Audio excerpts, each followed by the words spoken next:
Madame la Présidente, Monsieur le Secrétaire général, Excellences, Mesdames et Messieurs les chefs d'État et de gouvernement, distingués délégués, Mesdames et Messieurs,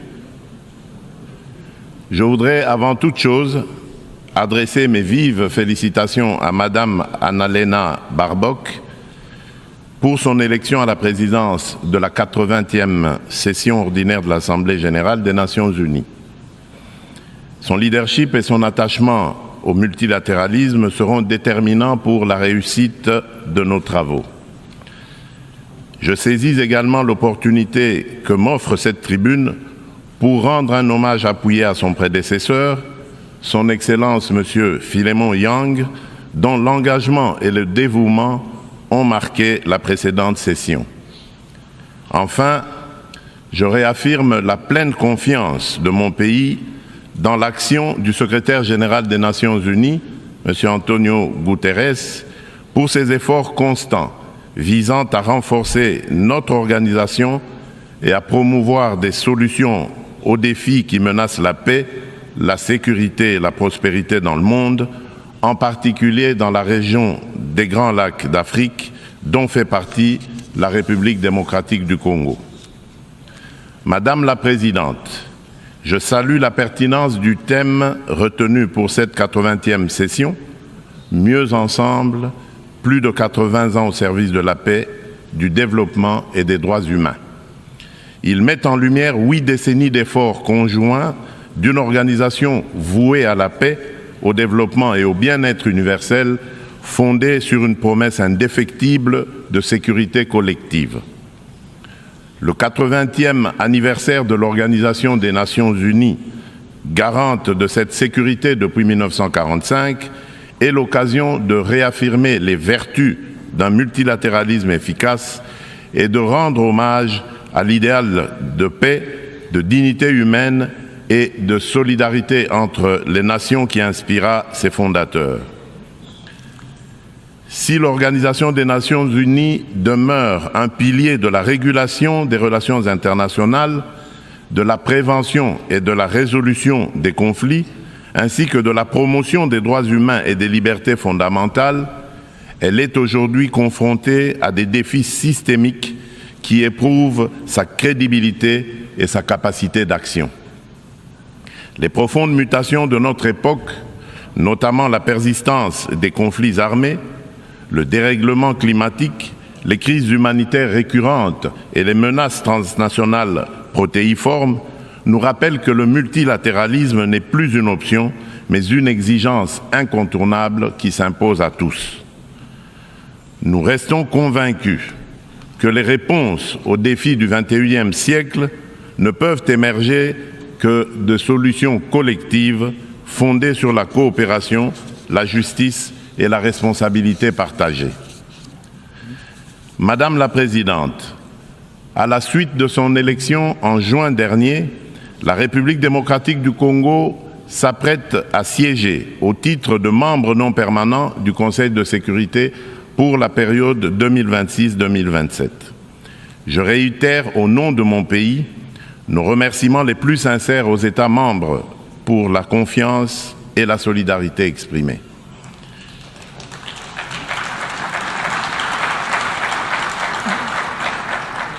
Notre participation sera résolument constructive et holistique. Elle s'articulera autour de 2 priorités indissociables, paix et sécurité d'une part, et prévention et résolution des conflits d'autre part.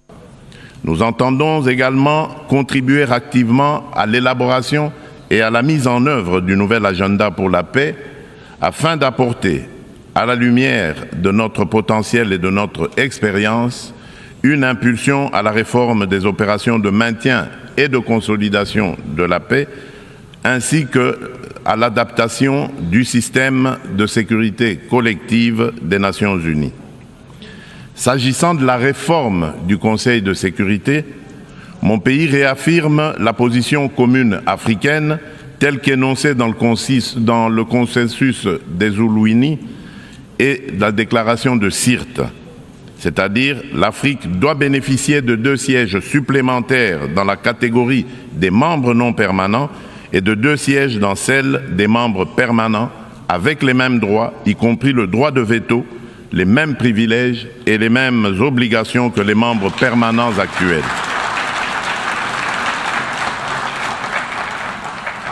Forte de ces 54 États et de plus de 1,2 milliard d'habitants, l'Afrique ne saurait demeurer en marge des décisions qui engagent la paix et la sécurité internationale. Madame la Présidente, un autre axe prioritaire concerne l'exploitation illégale des ressources naturelles, l'une des causes majeures et persistantes des conflits. La République démocratique du Congo entend placer au cœur du débat la gouvernance exemplaire de ces minerais stratégiques afin d'en garantir l'exploitation dans le respect des principes de développement durable, de la souveraineté économique et du bien-être des populations. À l'échelle mondiale, rompre le lien toxique entre rente minière et financement de groupes armés non étatiques exige une approche intégrée fondée sur l'harmonisation des règles de diligence raisonnable et de traçabilité, de la mine aux consommateurs, la transparence intégrale des chaînes d'approvisionnement et des bénéficiaires effectifs, des mécanismes de contrôle et d'audit indépendants, une coopération opérationnelle renforcée entre autorités douanières, judiciaires et financières, des sanctions ciblées et effectives contre les trafiquants et leurs réseaux de facilitation et une lutte résolue contre la corruption adossée à des normes de bonne gouvernance, à la publicité des contrats et à la traçabilité des paiements.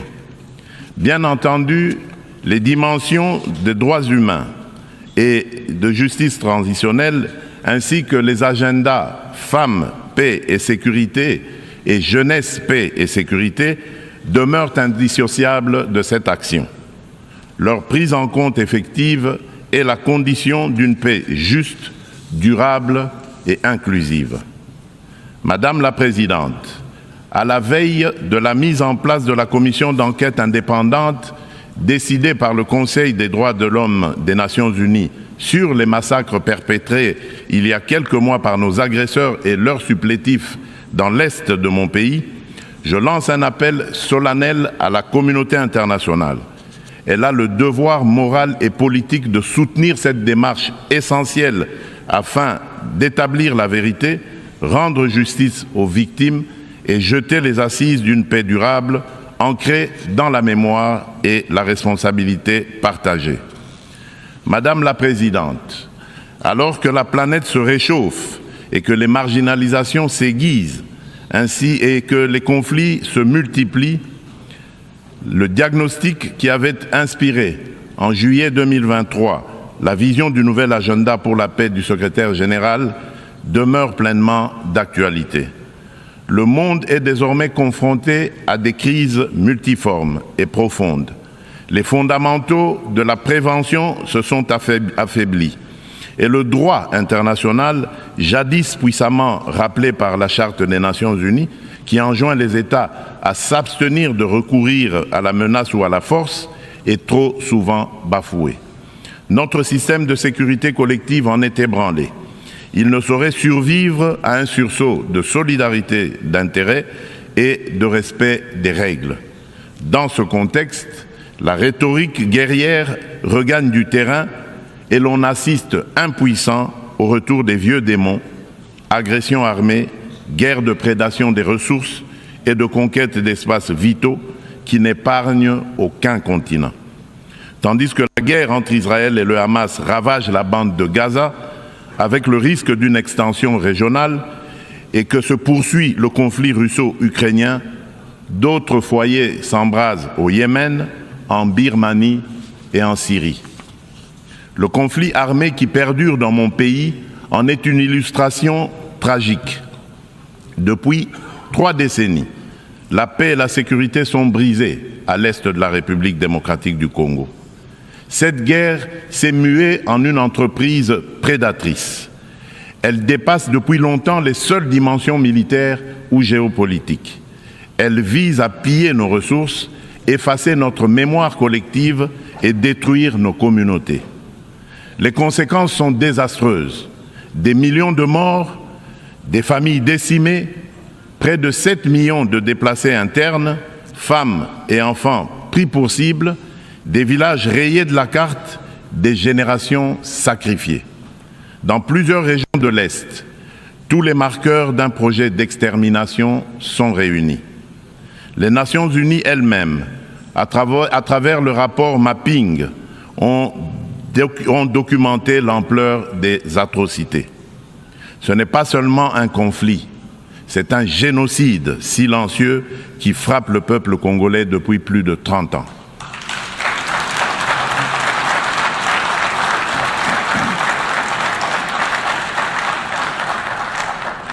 En juillet dernier encore, plus de 300 civils, dont 48 femmes et 19 enfants, ont été massacrés dans le territoire de Rutshuru par l'AFC M23 avec l'appui des forces de défense du Rwanda. Ces crimes ne sont pas isolés, ils s'inscrivent dans une continuité macabre.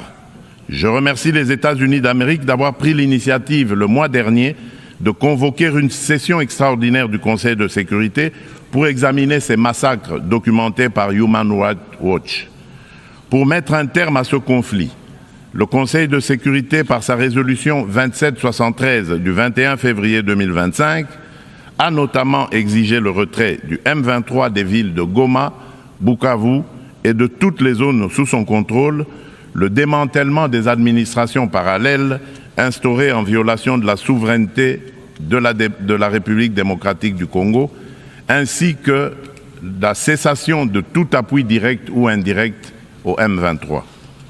Je salue à cet égard le leadership du président Donald Trump, qui a créé les conditions d'un dialogue ayant conduit le 27 juin 2025 à Washington à la signature d'un accord de paix entre la République démocratique du Congo et le Rwanda.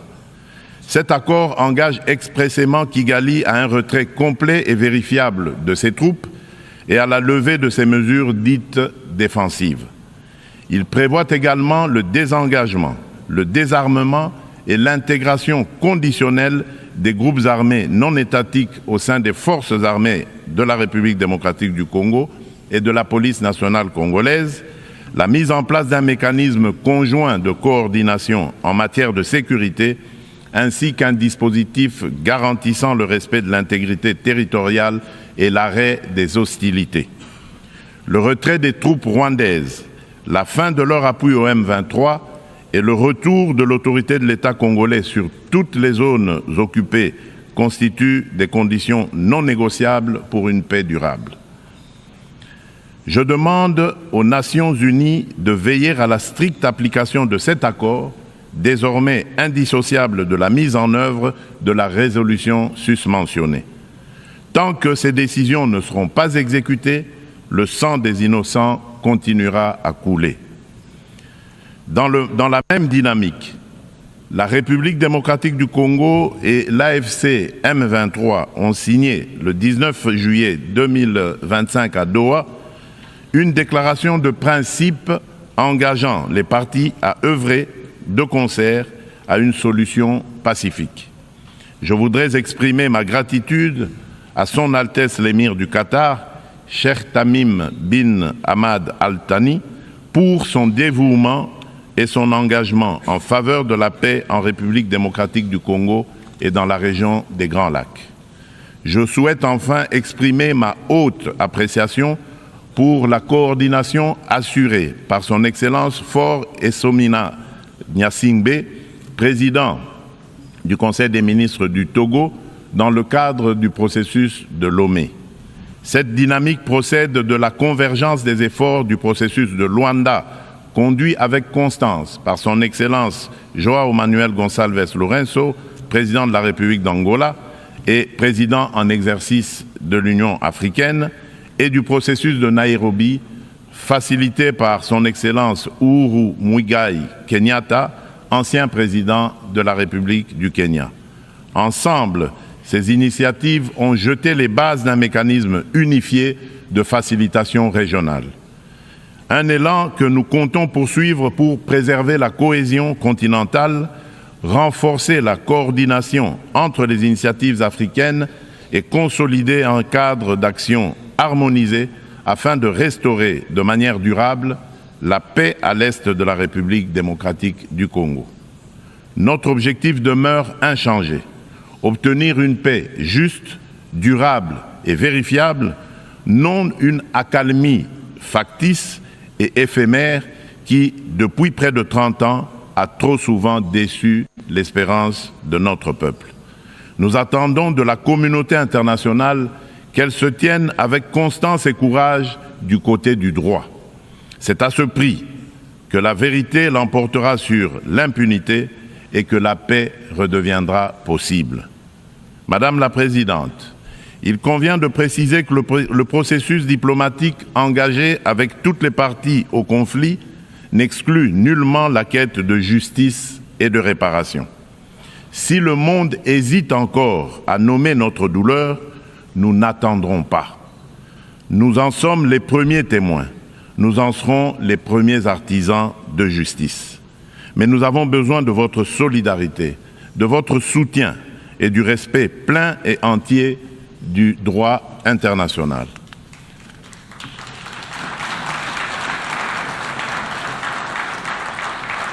La République démocratique du Congo ne sollicite ni charité ni commisération.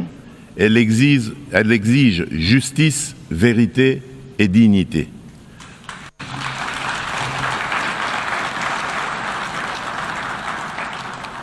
Notre pays a tendu la main. Nous avons signé des accords de paix, accepté le dialogue, pris des engagements pour la réconciliation. Mais une paix factice, bâtie sur l'impunité et l'oubli, n'est qu'un armistice précaire. L'histoire ne jugera pas nos discours, mais notre capacité à reconnaître les crimes de masse, y compris les génocides, et à mettre fin à l'impunité.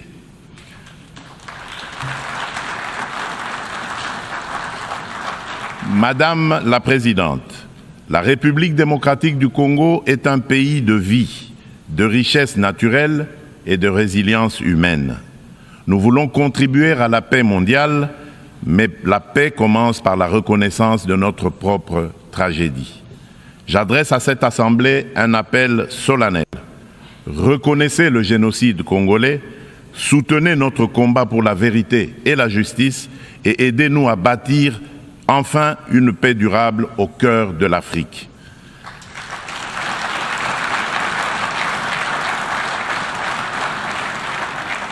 Nous demandons que les Nations Unies instaurent un régime de sanctions ciblées contre les auteurs des crimes économiques, mais aussi des crimes de guerre, crimes contre l'humanité et crimes de génocide commis à l'est de mon pays, et qu'elles soutiennent toutes les actions visant à tarir les circuits illicites d'approvisionnement en minerais qui financent depuis des décennies la guerre et la tragédie humaine. Ces actions doivent être conduites avec l'appui de l'Union africaine, des Nations unies et de nos partenaires au développement, en impliquant les États limitrophes, les entreprises qui achètent et transforment ces minerais du sang, les institutions financières par lesquelles transitent les flux, ainsi que les organisations de la société civile. Je le dis solennellement devant cette Assemblée, la communauté internationale a le devoir moral et politique de reconnaître cette tragédie pour ce qu'elle est, un génocide, et d'agir en conséquence. Le silence et l'inaction face à ces crimes s'apparentent à une complicité. Nous demandons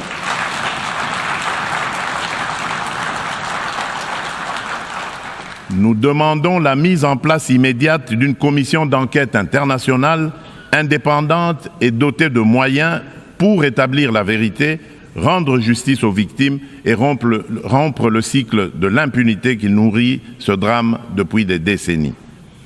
Madame la Présidente, le terrorisme demeure une menace grave pour la paix et la sécurité internationale.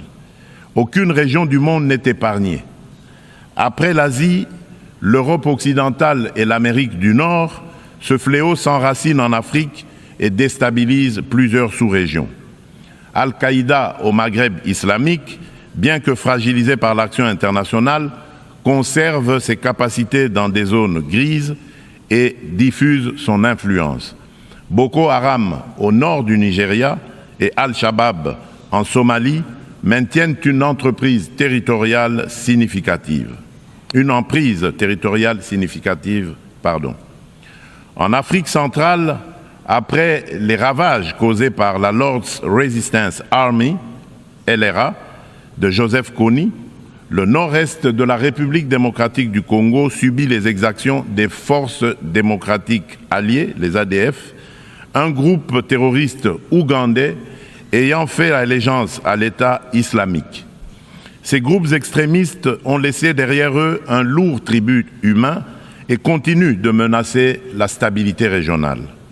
Membre de la coalition mondiale contre Daesh, la République démocratique du Congo appelle les Nations unies à s'engager plus résolument dans la mise en œuvre des recommandations de la dite coalition et du processus d'Aqaba, à savoir le partage renforcé de renseignements, l'assèchement des financements, la lutte contre la propagande et contre les sanctuaires, ainsi que le soutien accru aux communautés victimes dans le plein respect du droit international humanitaire.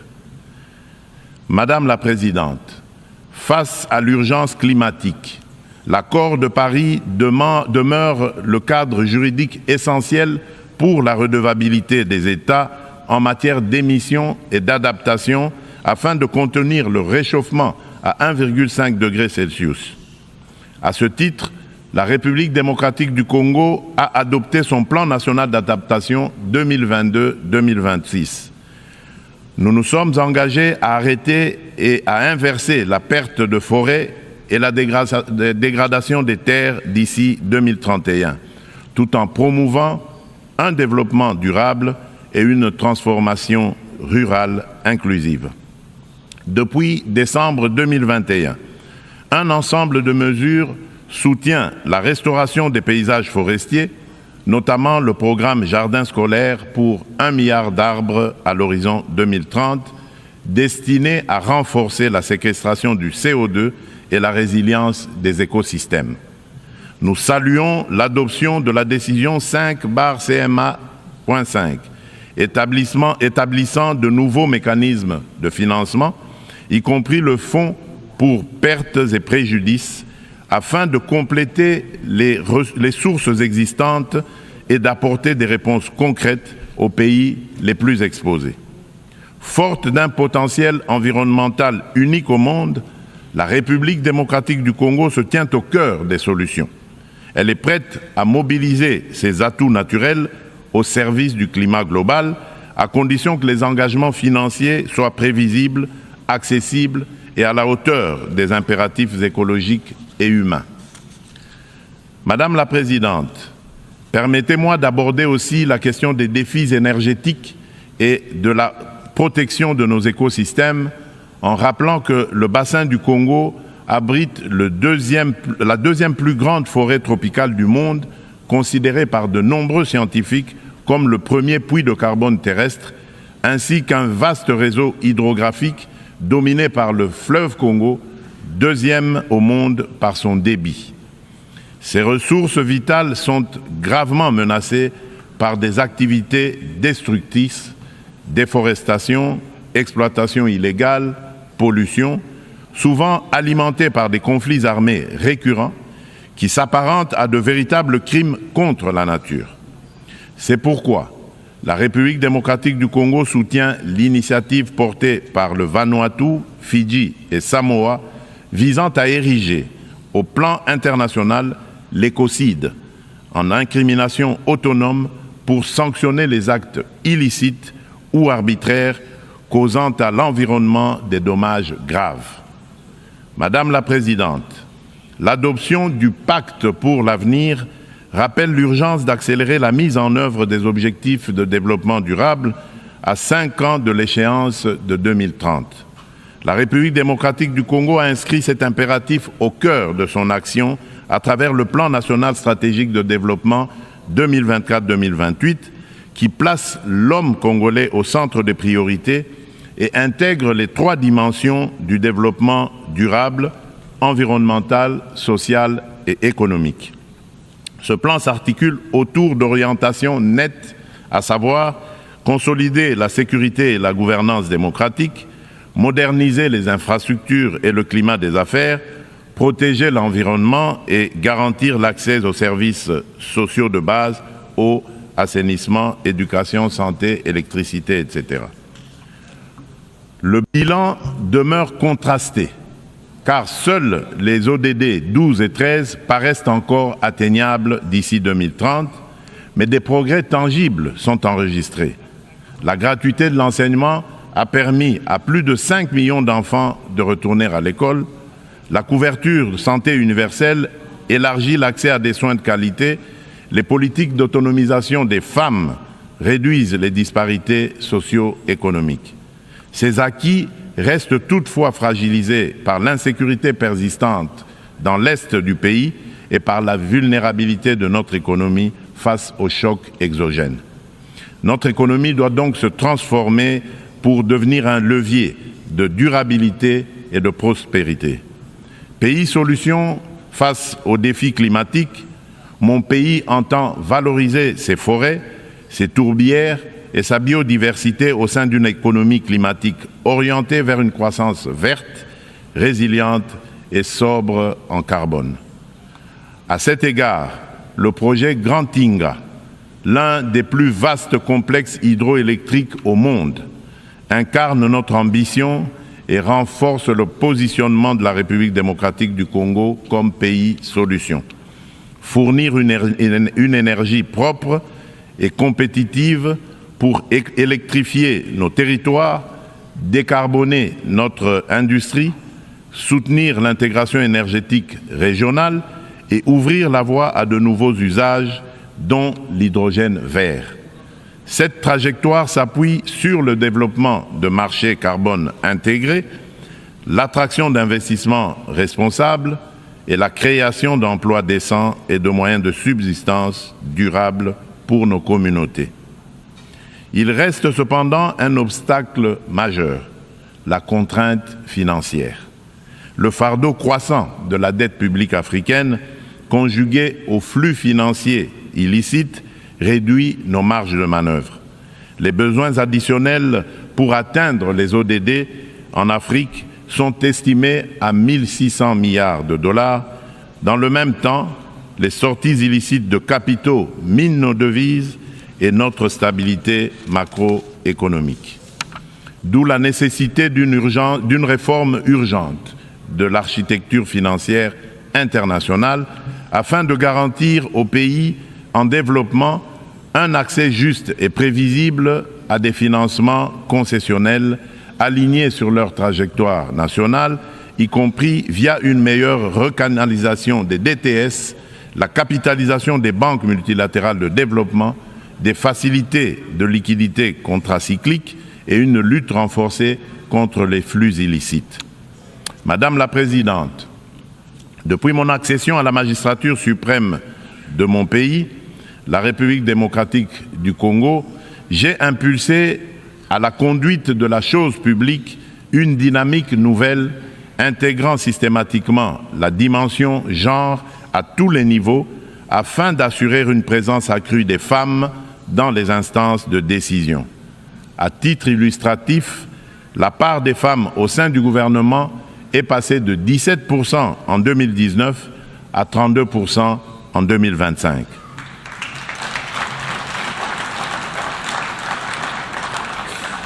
Madame la Présidente, dans une approche stratégique et multisectorielle visant à mobiliser la jeunesse au service du progrès national, mon gouvernement a adopté une politique nationale de la jeunesse.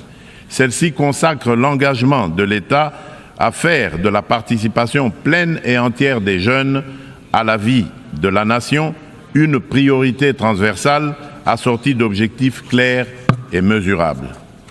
Madame la Présidente, La République démocratique du Congo aspire à la paix, à la justice et au développement.